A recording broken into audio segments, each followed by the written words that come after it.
Everyone, assalamu alaikum. Good evening to all of you. Today I'm talk about M2 is to R2. How can we use about this sentence? আমরা কেমন করে M2 is to R2 K use করব? দেখেন, মূলত সাবজেক্টকে কোনো কাজ বাধ্যতামূলক করতে হয় তখন আমরা সকলে অবগত আছি, অল ইউ নো দ্যাট, যে M2 is to R2 আমাদেরকে ইউজ করতে হবে।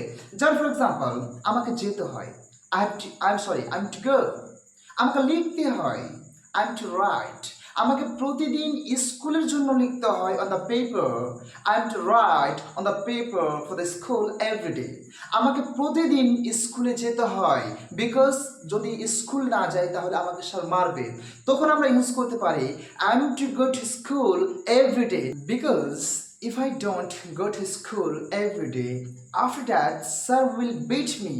That's why I have to go to school every day. তাহলে বন্ধুরা, আমরা এখান থেকে বুঝতে পারি যে M2 is to R2 আমরা কখন ইউজ করতে পারি, যখন সাবজেক্টকে কোনো কাজ বাধ্যতামূলক করতে হয় তখন আমরা এই কাজগুলি, এই স্ট্রাকচারগুলি ইউজ করব।